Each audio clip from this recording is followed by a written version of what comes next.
So very good morning, good day, good afternoon, and good evening to all of you around the globe.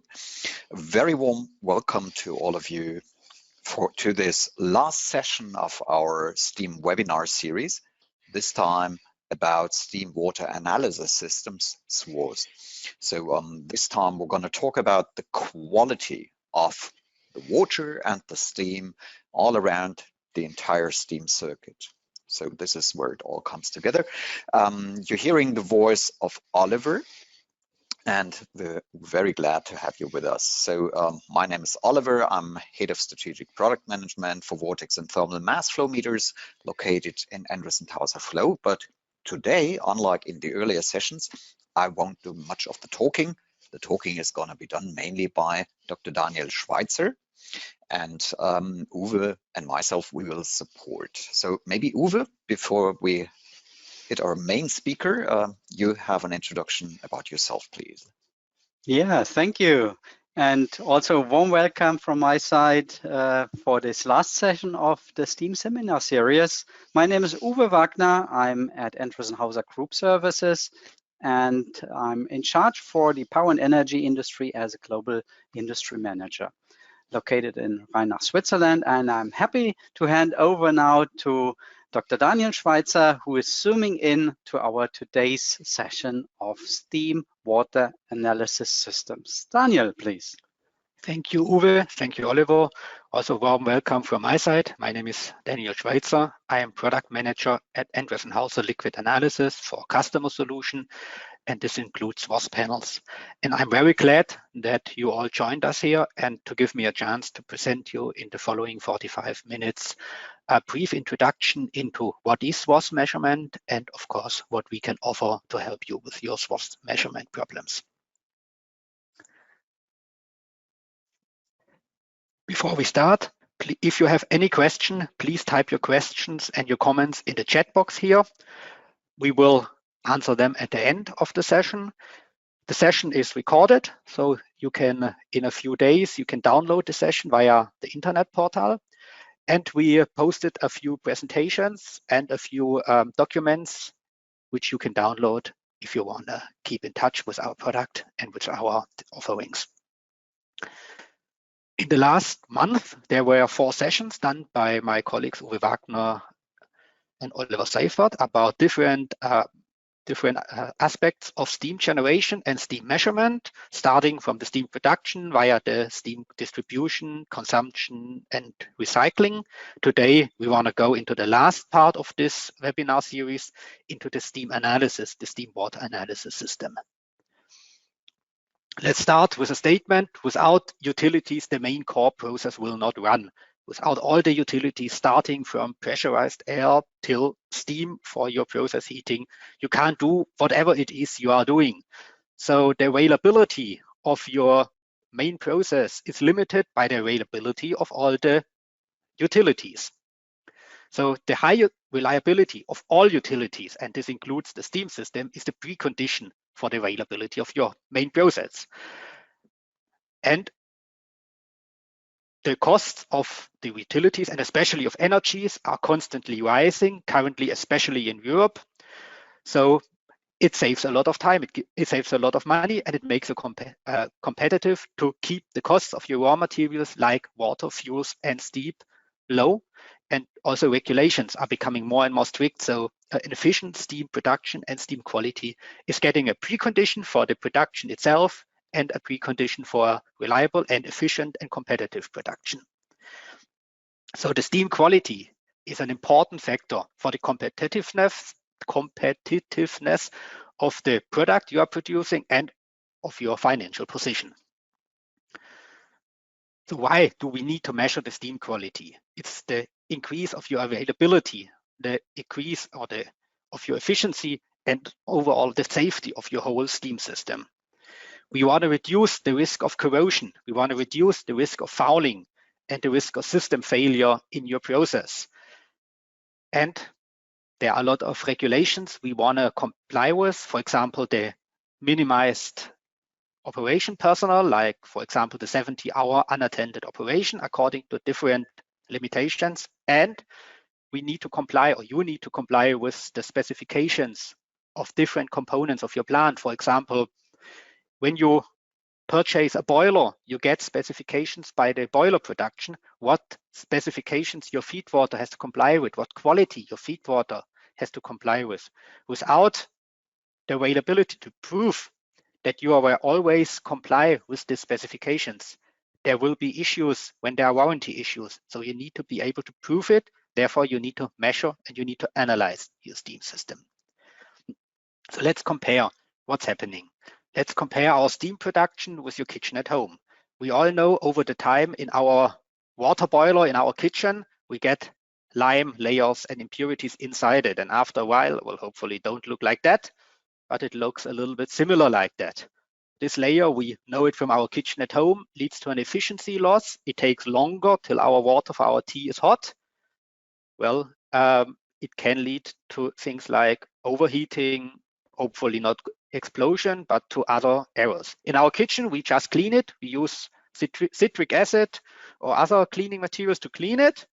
That's, well, we can do, but it's not practical to do it in a big boiler. You can't just clean, or you can clean, but it takes a huge effort. It stops your whole process. So that's not an option to clean your boiler. So we need to avoid that such layers, that such impurities, that corrosion happens in the first place.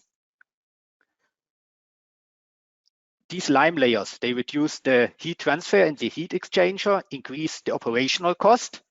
I have posted here some pictures of a lime encrusted boiler, of a silica encrusted turbine, of a corroded turbine. Here you see silica layers on turbine plates that reduce the efficiency of your turbine because there's steam stalling in the turbine plates. Corrosion, of course, reduces the efficiency itself and can lead to, in the best case, only in efficiency reduction, in the worst case, to danger or steam explosion. And in the case of warranty issues you need to prove that your water quality has always been in the required range. Still common practice today how to do it. You have a manual sampling. For example, here, there's a sampling cooler. You open a valve and your steam is cooled in this sample cooler. The condensed steam is running out here. You take a grab sample, you bring the grab sample in your laboratory, and there you check it, the steam quality by a qualified chemist. That takes a long time. You need hours to get the result. You only get one or only a few measurement results per day. You don't get it constantly, and it costs a lot of money because you need qualified personnel to grab the samples, to take the samples, and to analyze them.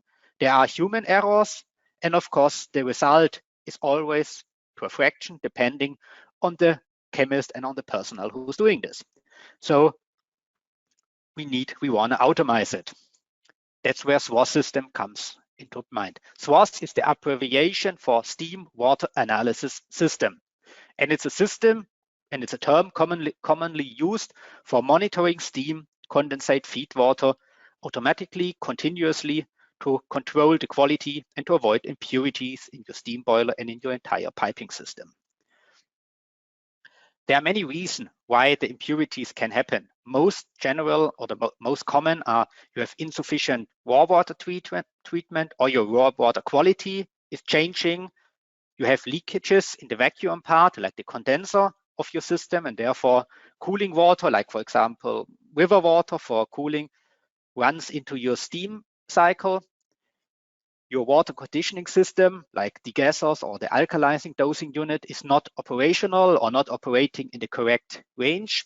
And of course, the most common one, errors. Independent, whether it's technical errors, human errors, operational errors. These errors can also lead to a contamination, to a change of your water quality. This we want to measure, this we want to recognize, and this we want to recognize fast. A SWAS system consists out of 4 main components. It starts with a sampling point. You need to take the sample, you need to take a representative sample out of your system. Then you need to transport the sample to your analysis station. Then you need to condition your sample, like reducing the temperature, like reducing the pressure. And then the last point, you need to analyze the sample. Today, we want to focus on the last two parts. We want to focus on the sample conditioning system and on the sample analysis system. A typical sample conditioning system looks like this. Normally, it's a water-cooled condenser and several amateurs like pressure reducers, needle valves, pressure controllers for reducing the pressure to a value of mostly 2 to 5 bars. And then we have different analytical panels, different analytical sample for all the parameters we want to know, starting with conductivity, pH, oxygen, nitrogen, or also complex parameter like silica concentration. We will come to that later in detail. The reason why we're using this workaround in transporting the sample, cooling it down, and then analyzing it in liquid state is because steam quality, especially with high parameters, high temperatures and high pressures, cannot, with acceptable effort, be analyzed in its gaseous phase. You would need really complicated and really expensive equipment to analyze steam, to analyze trace contaminations in steam at several hundred bars and several hundred degrees Celsius or Fahrenheit.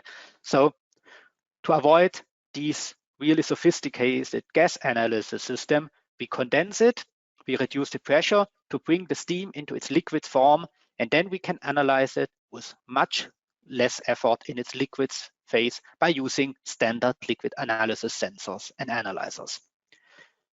The sample conditioning panel therefore reduces the steam parameters to below 50 degrees and below 5 bars. And the most important reason why we need a good preparation panel, we must ensure a safe operation. We can imagine when we connect our analysis system to a steam pipe with several hundred bars and several hundred degrees Celsius, it needs to be safe. We need to be sure that we condense it, we do the pressure reductions reliable and safe, because this steam is really dangerous.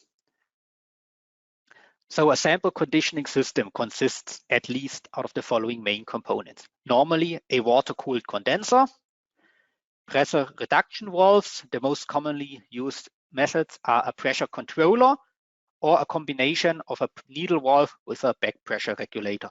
And this example I posted here, we have a needle valve here and a back pressure regulator here to ensure a constant pressure at a low level.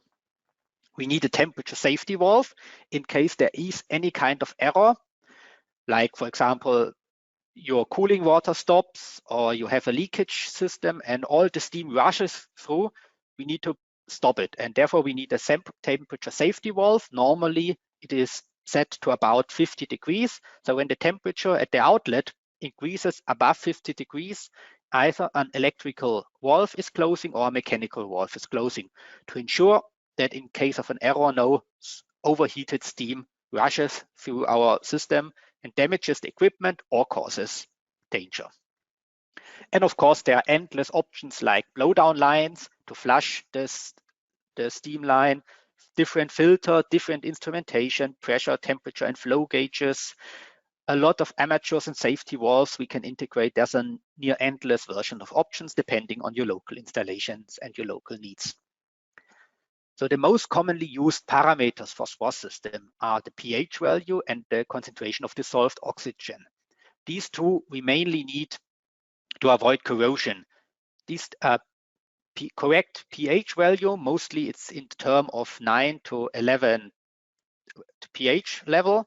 This avoids the corrosion, and the oxygen level in the dissolved oxygen level needs to be low enough to avoid corrosion in our steel pipes.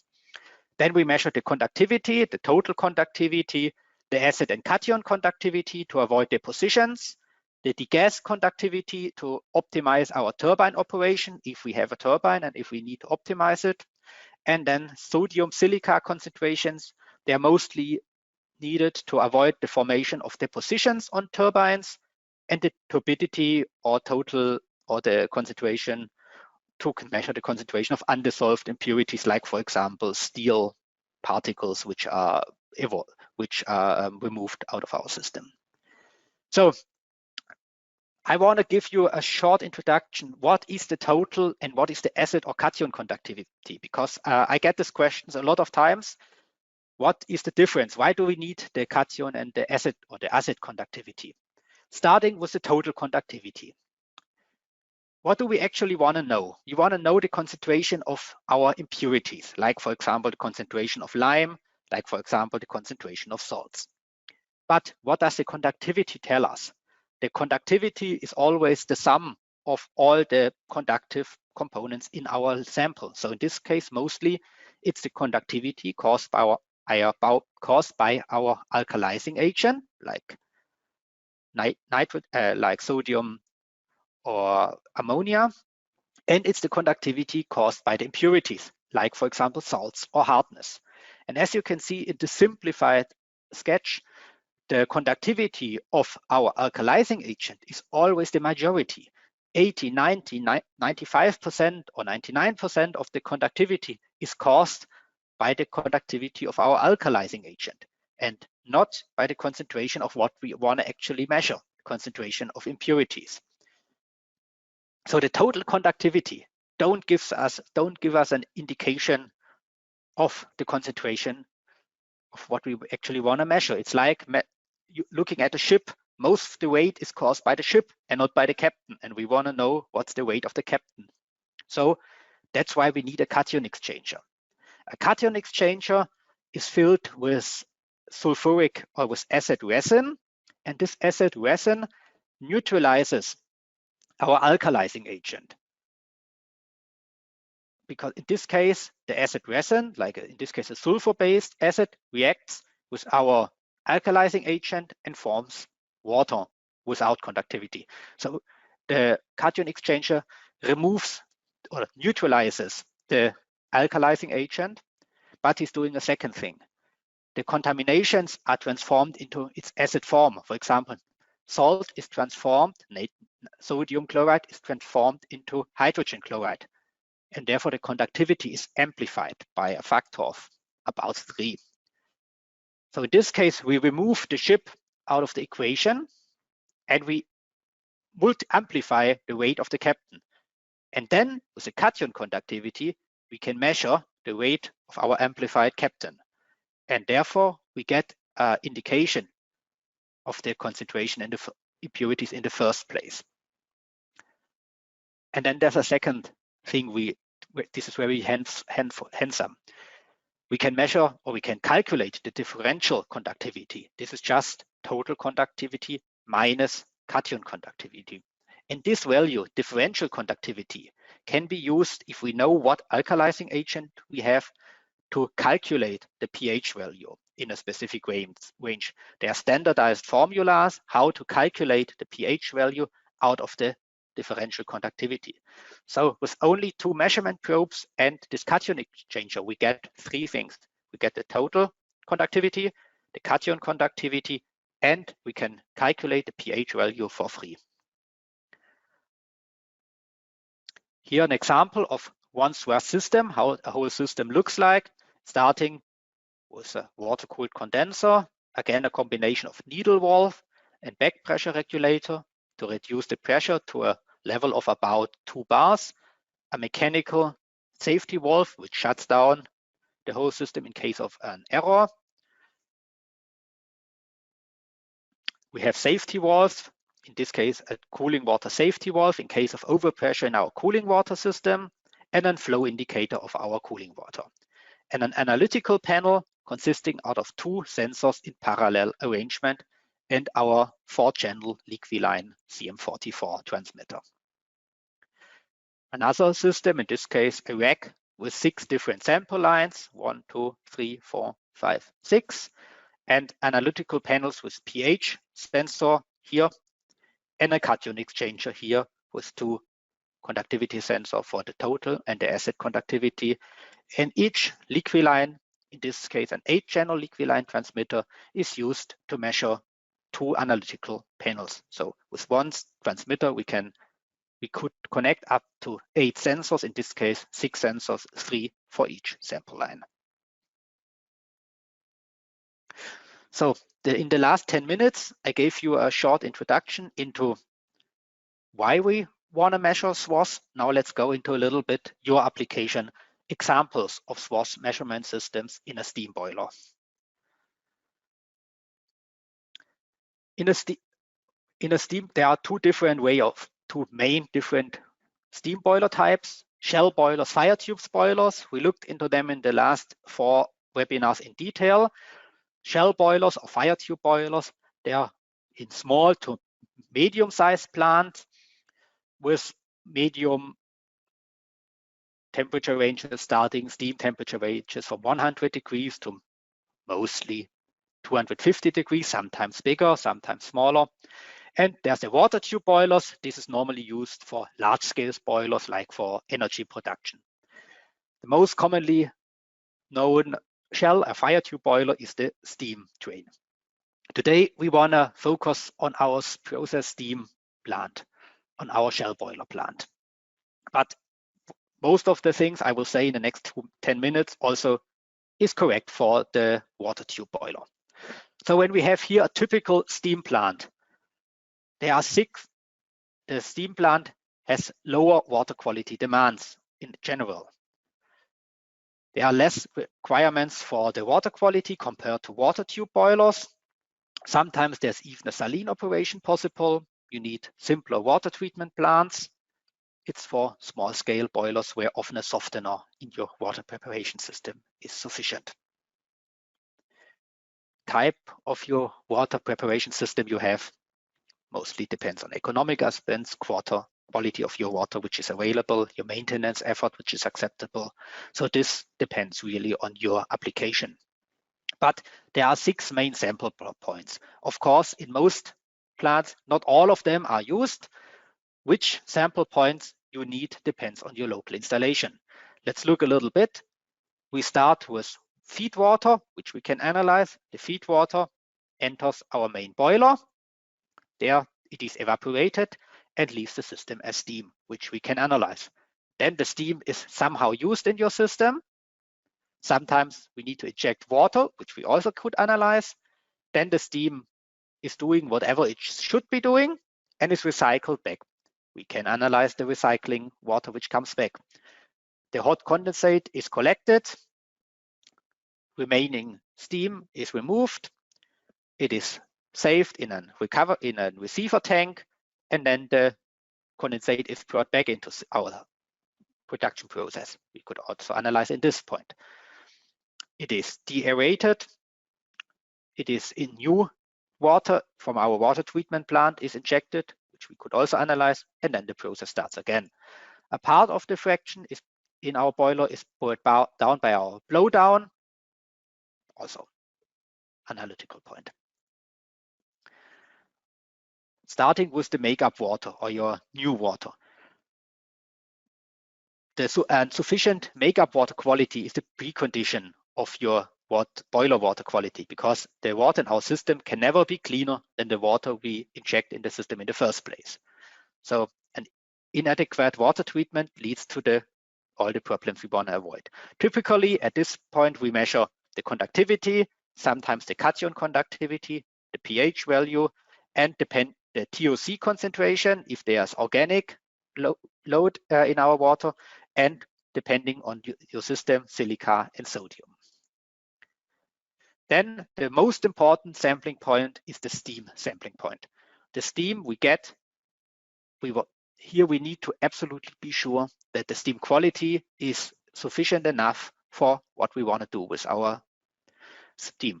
So the selection of the parameters we need to analyze here depends mostly on the way we use our steam, whether we use it on turbines for energy production, whether we use it for heating, for distribution, or for sale.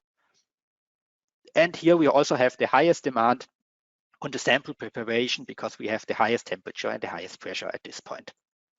Typically, we measure the conductivity, the cation conductivity, sometimes the pH value, sometimes the silica and sodium concentration, depending on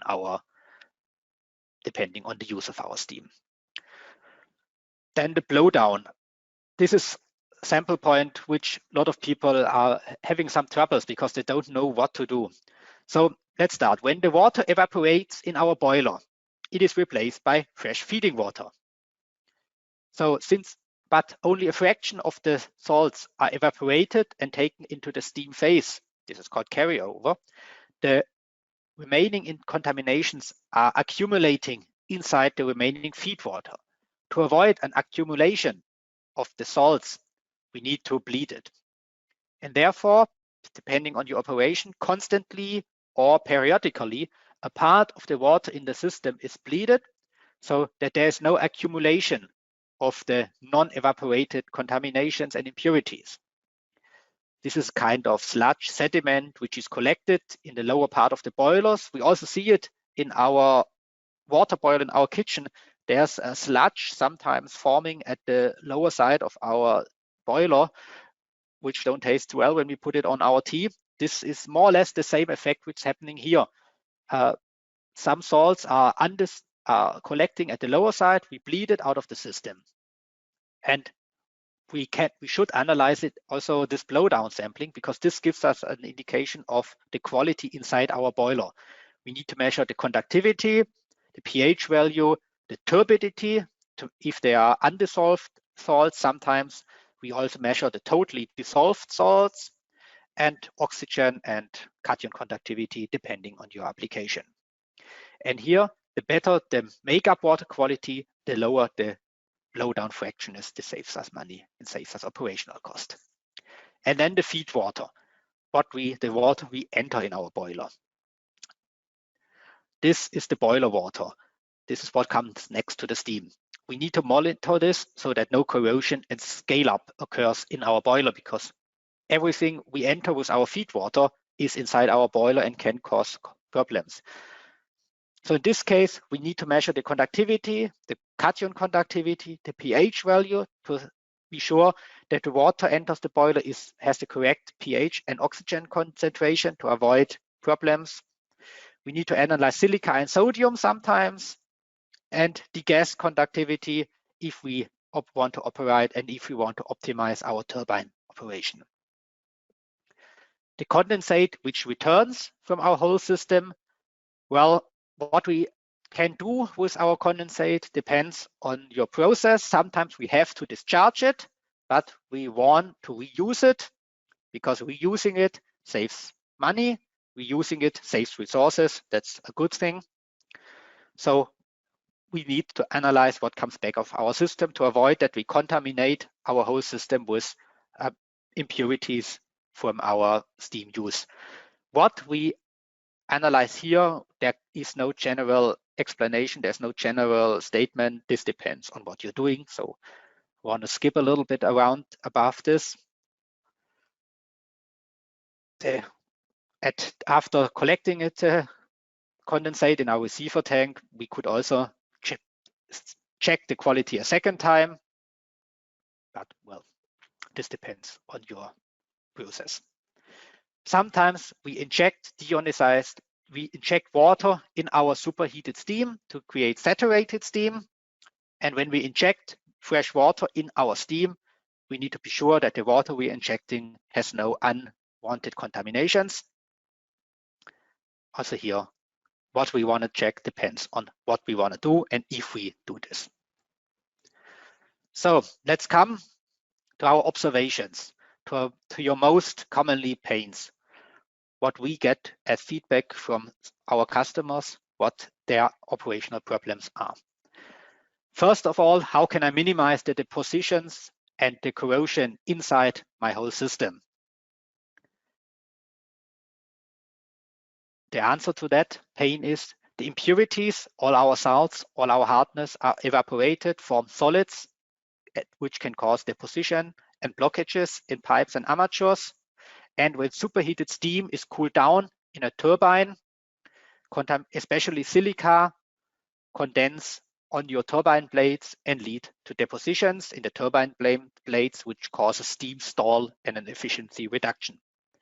The pH value, the oxygen concentration have to be in a specified range to avoid corrosion.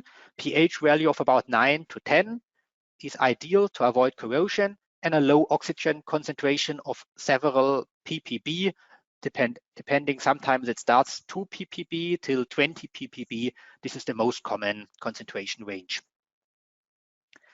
How can I keep the boiler efficiency and the fuel consumption within the range of the boiler specification?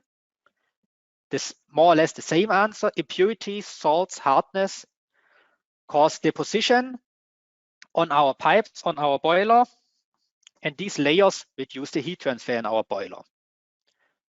And also the efficiency, the same answer. When the superheated steam is condensed in a turbine or expands in a turbine, these layers lead to imbalances and efficiency reduction.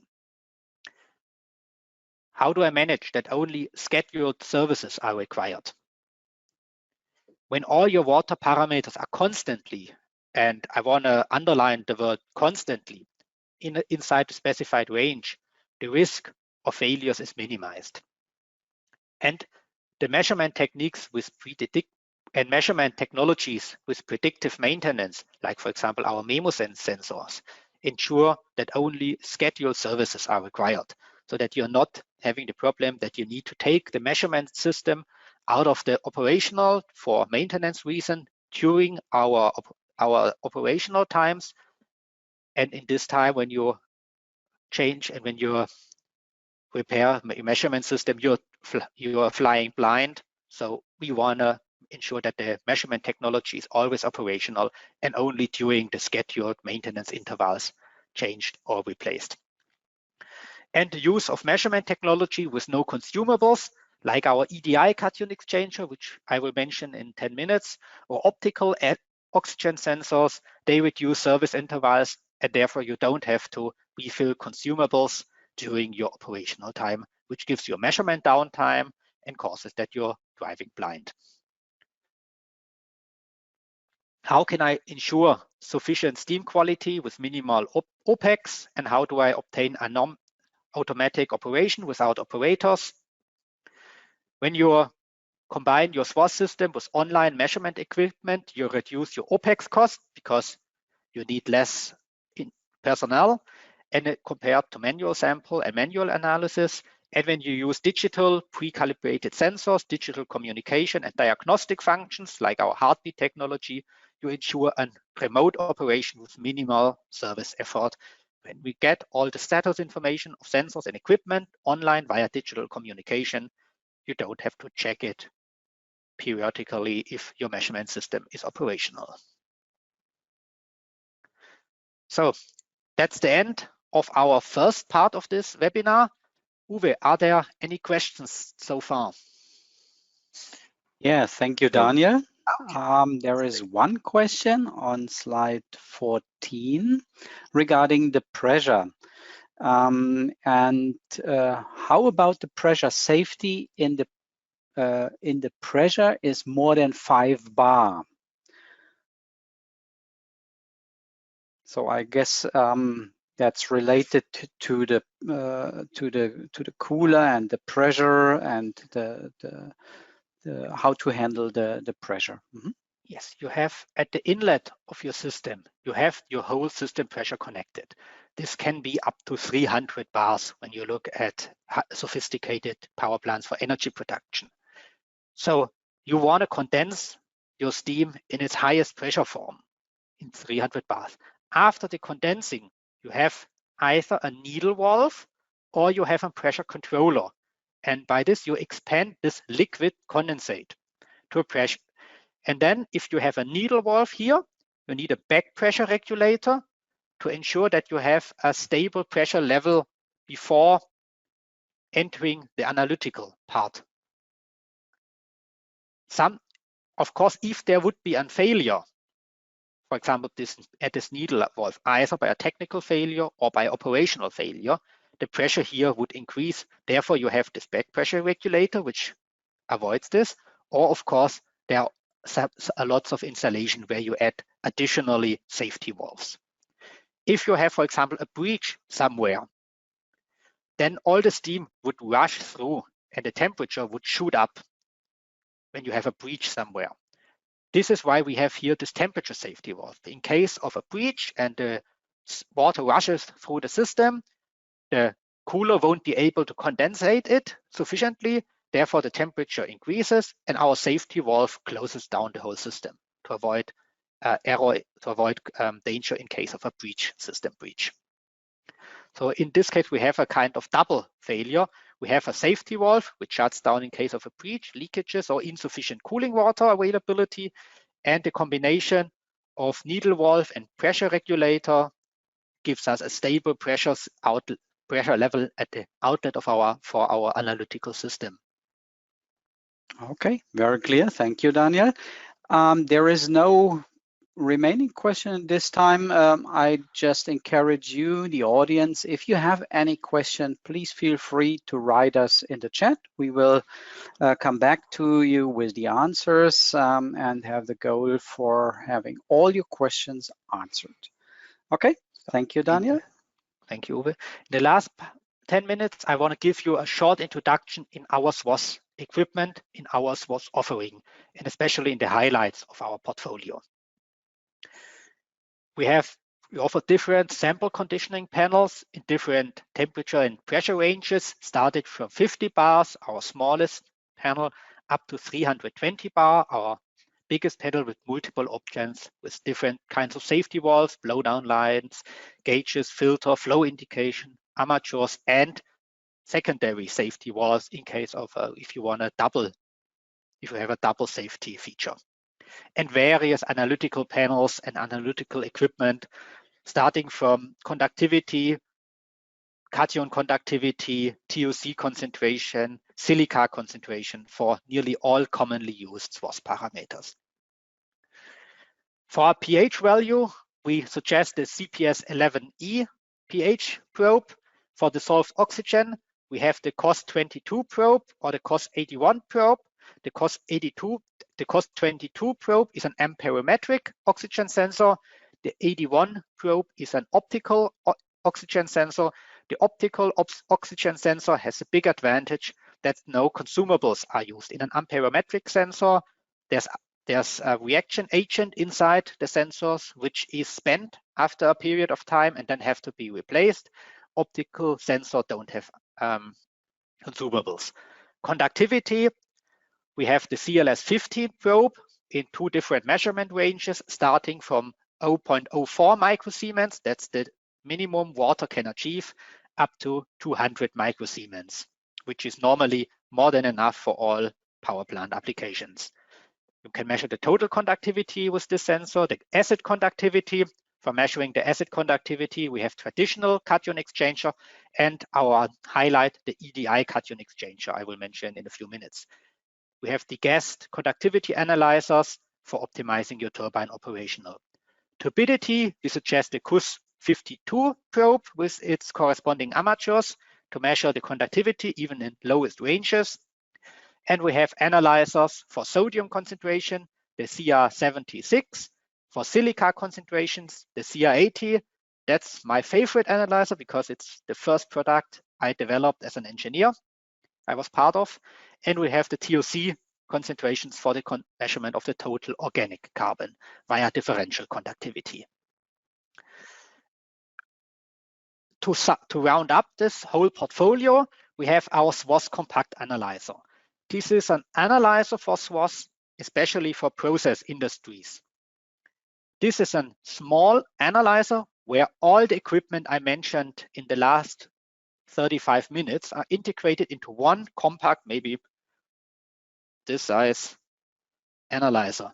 In this small analyzer, a sample cooler is integrated. All the valves, all the pressure reduction valves you need, thermal safety valve, and flow assembly for 4 sensors for pH value, total conductivity, acid conductivity, and oxygen, and an integrated cation exchanger, all integrated into one compact device, totally controlled by our liquiline transmitter, including pH calculation, control of the safety valve, and the calculation of your cation resin capacity. This SWAS Compact analyzer has a patented design that all 4 sensors are arranged in series. In traditional SWAS equipment, the sensors are arranged parallel. So each sensor gets its own sample flow. We arranged it due to our newest sensor technology. We were able to arrange it in series. So the same sample flows through all 4 sensors. First, the conductivity is measured, then the pH value is measured. then the cation filter, then the oxygen, and then the cation conductivity. So they are arranged in series. That means the sample demand is reduced by 70% compared to traditional arrangement system. And therefore, when we reduce the sample, also the energy demand for cooling is reduced by 70%.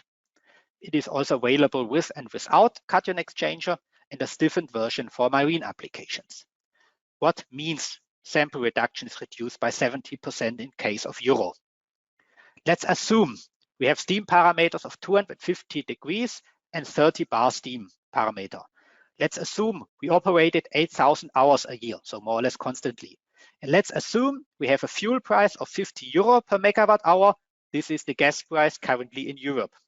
And let's assume, or no, not assume, we know our SWAS Compact has a sample demand of only 10 kilograms per hour, and alternative systems, the state-of-the-art system, have a sample consumption of 30 kilograms per hour because all sensors are arranged parallel.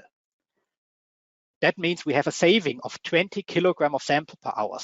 Multiplied with 8,000 hours, that means we save 160 tons of sample per year. Multiplied with our steam parameter and our fuel price, this leads to an energy saving of 6,000 euro per year. Only reducing the sample amount reduces the amount of steam we have to produce, and therefore reduces our fuel demand. This saves us 6,000 euros per year. And of course, we save cooling water energy because all the sample we cool down, we need to cool down, and therefore we need cooling water. So this would save us 120 megawatt hour per year. And this can be a lot of money. So in overall, reducing your sample consumption pays off, and it pays off fast. And this is why we developed this SWAS Compact analyzer for industrial application up to steam parameters 250 degrees, 50 bars, with minimal sample consumption and minimal operational effort and installation effort. And then our last highlight, the EDI cation exchanger. EDI is an electrodeionization cation exchanger. In traditional cation exchanger, you need to change the resin every few weeks or few months. So you have a risk when you don't change your resin accordingly to your interval. You don't monitor your steam parameters correct and sufficiently. And you have to use or dispose all the corrosive acid and resin you need. This causes a lot of effort in the purchase, deposition of the chemicals, and the education of your personnel when they handle with this corrosive and toxic components. And you need to change and every change, regeneration of the resin leads to a downtime of several hours. So in our EDI, the resin is regenerated automatically by an electrochemical reaction. So a regeneration is not necessary. We increase the service interval from several weeks to 3 years. We suggest every 3 years the membrane has to be changed. But due to this electrochemical reaction, we use electric energy to regenerate the resin constantly. And the best part is the chemical principle is identical to traditional cation exchanger. So you can change a traditional cation exchanger to this maintenance-free cation exchanger without changing your measurement results. This is the second highlight of our portfolio, the EDI cation exchanger. This will be the next generation of cation exchanger. You avoid the use of toxic resin, you avoid operational risk, and you minimize maintenance effort. And as an outlook, our portfolio is not limited to SWAS measurement systems. We also offer other measurement systems, like, for example, panels for water monitoring, like cooling water monitoring or wastewater monitoring. With that, I'm at the end of a short presentation of our portfolio, of the most important aspects of our portfolio. And therefore, we are open for all your questions you're having, whether we answer them now or later, personally in a written form. Thanks a lot for your attention. Thanks a lot for your time. And Uwe, I'm hoping we have a lot of questions. Yeah, Daniel. There are so many questions coming in, especially for the SWAS Compact. But these ones, I guess we assume we answer them in the by email or contact you. There's one question regarding the TOC analyzer, and Bron is asking regarding the UV oxidation type. At my company was error at some time, especially on daytime. Do you have any idea for general root cause of TOC analyzer error? Well, TOC analyzer, there are various types. There are the most commonly used at lowest concentration is differential conductivity. So we measure the conductivity of a water sample, then we put the water sample through an UV reactor. By UVC light emission, we transfer the organic components into CO2. We get them a sunburn. So we by high energy UV radiation, organic is oxidized into CO2. CO2 dissolves in water and creates a higher conductivity. And by this differential conductivity, we can back calculate the TOC concentration in a ppb range. Then there are, well, I don't know why there should be daylight effort, only because maybe when it's standing in the sun and the whole device is heating up by sun radiation, and therefore the temperature has an effect on conductivity. So when the temperature inside the cabinet is changing due to, for example, sunlight effects, this can cause, especially in the very low range, errors in the conductivity measurement, because conductivity of liquid is also depending on temperature. So if your sensors don't have temperature compensation, this can cause problems. Then there's a second technology using transferring the organic into CO2 by radiation or by an oven, by burning it, and then measuring it in its gaseous form in CO2. And when you measure it in CO2 in optical cell, daylight can also have an effect on this optical measurement cell. Mm-hmm. Very clear. So, but it's always a question of also individual installation, even when it comes to TOC analyzers. Maybe Bron, we have to zoom also into the application, and I'm sure we will find a solution for that. The last question I want to place in this round is here by Agelico, and he says how we handle the maintenance of SWAS system. Yeah, maintenance of SWAS system. It's a difficult question, because the maintenance, well, we have maintenance intervals of our sensors.